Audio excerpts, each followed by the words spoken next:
We're back with another episode of Hoosier Myths and Legends. I'm Rebecca Wilhelm. I'm Mary Quigley. And I'm Hope Wilhelm. Join us as we dive into the spookier side of the Hoosier state. So what comes to your mind when you think of Indiana? Do you think of corn? Do you think of basketball? Do you think of the Indianapolis 500? Maybe you think of famous celebrities who were born in Indiana, like John Mellencamp or Michael Jackson. But as the saying goes, there was more than corn in Indiana. 92 counties make up the Hoosier state. In this podcast, we are going to discuss some Indiana folklore from each of these counties. If you are into tall tales, ghosts, or spooky legends, then this is a podcast you are not going to want to miss. Hi, everyone. It's Rebecca here with our final creepy story of the season. We've saved the best for last. The Telltale Heart by Edgar Allan Poe is by far one of the most popular and well-known creepy stories of all time.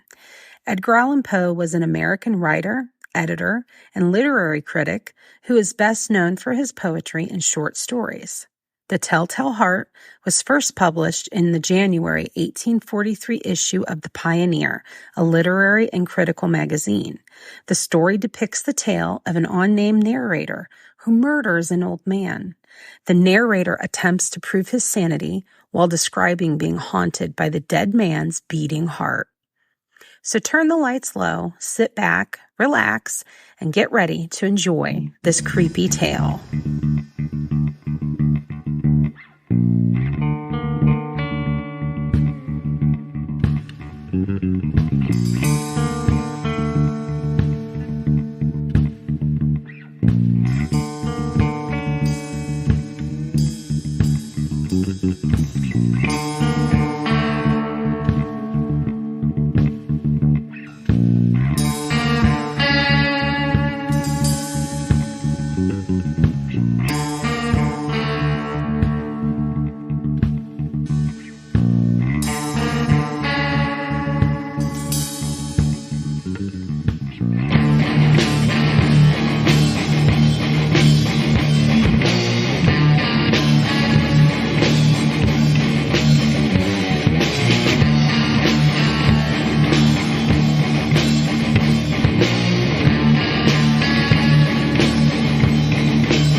Now, let's get into our story. The Telltale Heart. True, nervous, very, very dreadfully nervous. I had been and am. But why will you say that I am mad? The disease has sharpened my senses, not destroyed, not dulled them. Above all, was the sense of hearing acute. I heard all things in the heaven and in the earth. I heard many things in hell. How then am I mad? Hearken and observe how healthily, how calmly I can tell you the whole story. It is impossible to say how first the idea entered my brain, but once conceived, it haunted me day and night. Object there was none. Passion there was none. I loved the old man. He had never wronged me. He had never given me insult. For his gold, I had no desire. I think it was his eye. Yes, it was this. He had the eye of a vulture. A pale blue eye, with a film over it. Whenever it fell upon me, my blood ran cold, and so, by degrees, very gradually, I made up my mind to take the life of the old man, and thus rid myself of the eye forever. Now this is the point. You fancy me mad. Madmen know nothing. But you should have seen me. You should have seen how wisely I proceeded, with what caution and what foresight, with what dissimulation I went to work. I was never kinder to the old man than during the whole week before I killed him. And every night about midnight, I turned the latch of his door and opened it, oh so gently. And then, when I had made an opening sufficient for my head, I put in a dark lantern, all closed that no light shone out, and then I thrust in my head. Oh, you would have laughed to see how cunningly I thrust it in. I moved it slowly, very, very slowly, so that I might not disturb the old man's sleep. It took me an hour to place my whole head within the opening, so far that I could see him as he lay upon his bed. Ha! Would a madman have been so wise as this? And then, when my head was well in the room, I undid the lantern cautiously, oh, so cautiously, for the hinges creaked. I undid it just so much that a single thin ray fell upon the vulture eye. And this I did for 7 long nights, every night just as midnight. But I found the eye always closed, and so it was impossible to do the work. For it was not the old man who vexed me, but his evil eye. And every morning, when the day broke, I went boldly into the chamber and spoke courageously to him, calling him by name in a hearty tone and inquiring how he has passed the night. So you see, he would have been a very profound old man, indeed, to suspect that every night, just at 12, I looked in upon him while he slept. Upon the 8th night, I was more than usually cautious in opening the door. A watch's minute hand moves more quickly than did mine. Never before that night had I felt the extent of my own powers, of my own sagacity. I could scarcely contain my feelings of triumph. To think that there I was, opening the door, little by little, and he not even to dream of my secret deeds or thoughts. I fairly chuckled at the idea, and perhaps he heard me, for he moved on the bed suddenly, as if startled.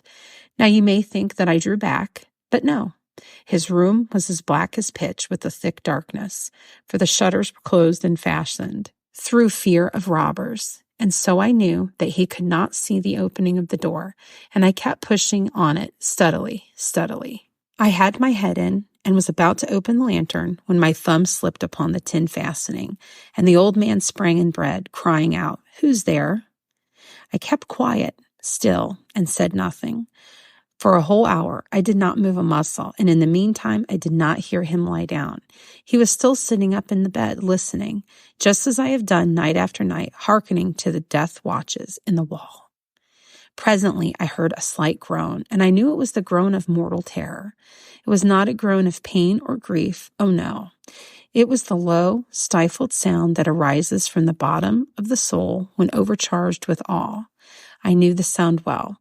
Many a night, just at midnight, when all the world was slept, it had welled up from my own bosom, deepening with its dreadful echo the terrors that distracted me. I say I knew it well. I knew what the old man felt and pitied him, although I chuckled at heart. I knew that he had been lying awake ever since the first slight noise when he had turned in the bed. His fears had been ever since growing upon him. He had been trying to fancy them causeless, but could not.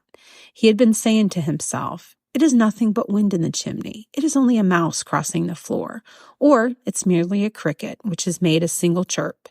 He had been trying to comfort himself with these suppositions, but he had found all in vain because death, in approaching him, had stalked with his black shadow before him and enveloped the victim, and it was the mournful influence of the unperceived shadow that caused him to feel, although he never saw nor heard, to feel the presence of my head within the room.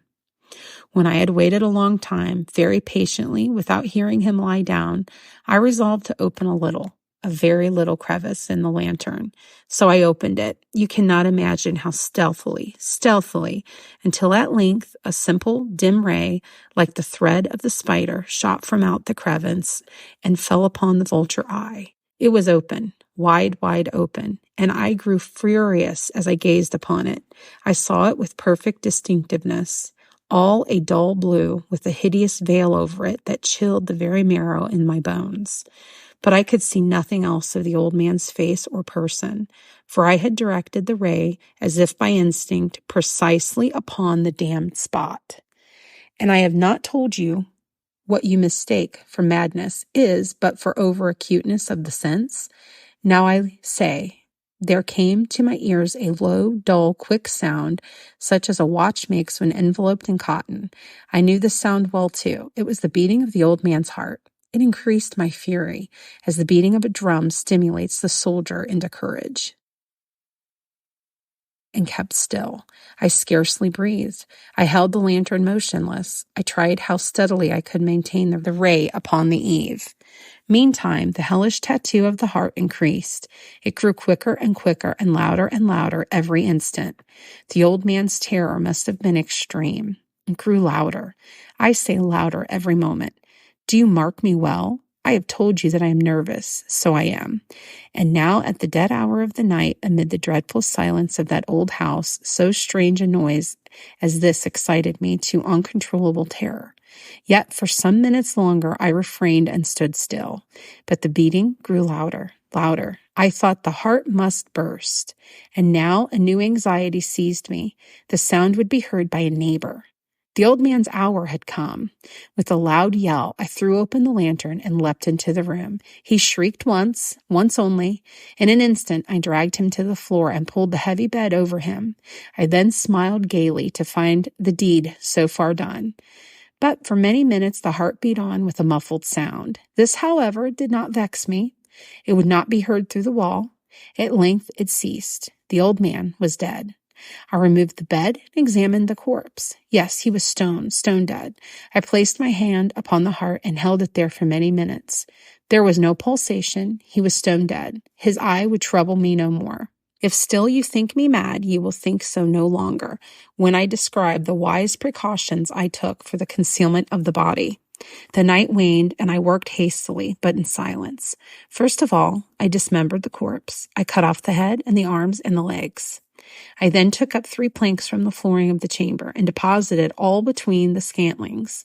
I then replaced the boards so cleverly, so cunningly that no human eye, not even his, could have detected anything wrong.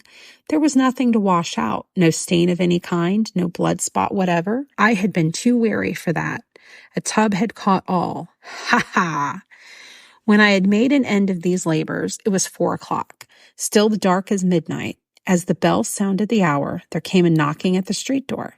I went down to open it with a light heart, for what had I now to fear? There entered 3 men, Salvati, as officers of the police. A shriek had been heard by a neighbor during the night. Suspicion of foul play had been aroused. Information had been lodged at the police office, and they, the officers, had been deputed to search the premises. I smiled, for what have I to fear? I bade the gentleman welcome. The shriek, I said, was my own in a dream.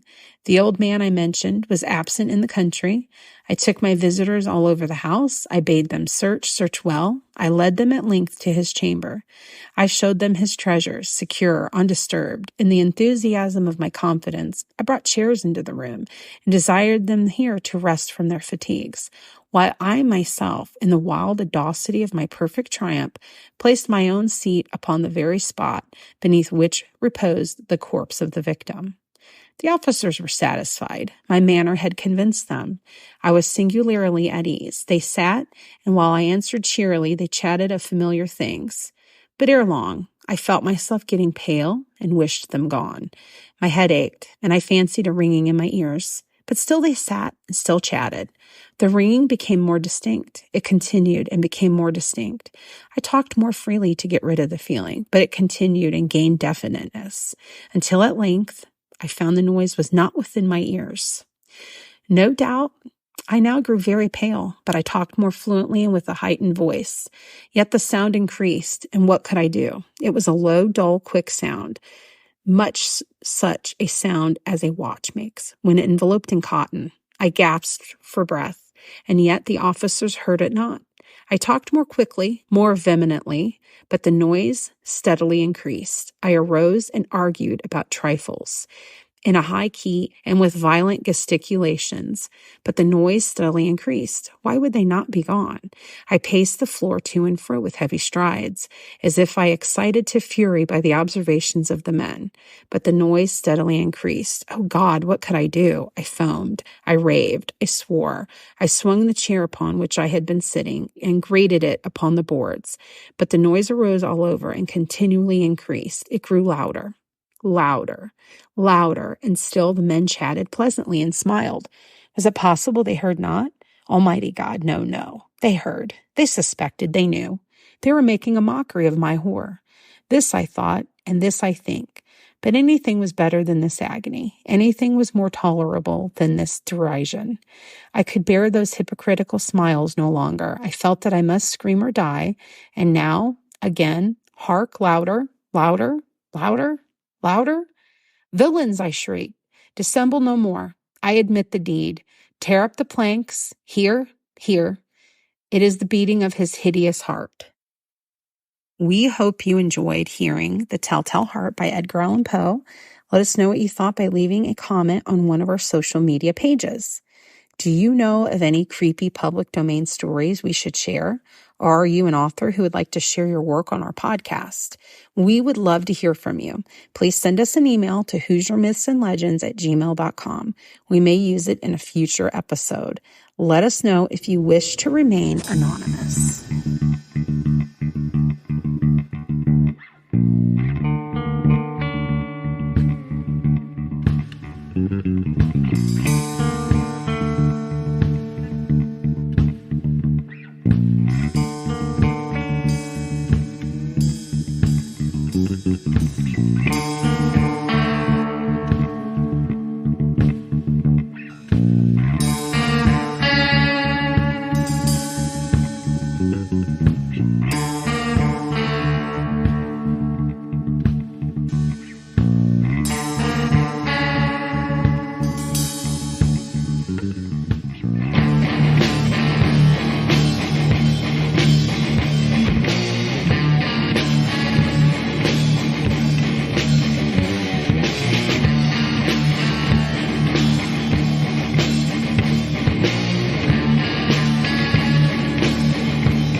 To see our source material, please visit our website, HoosierMythsAndLegends.com.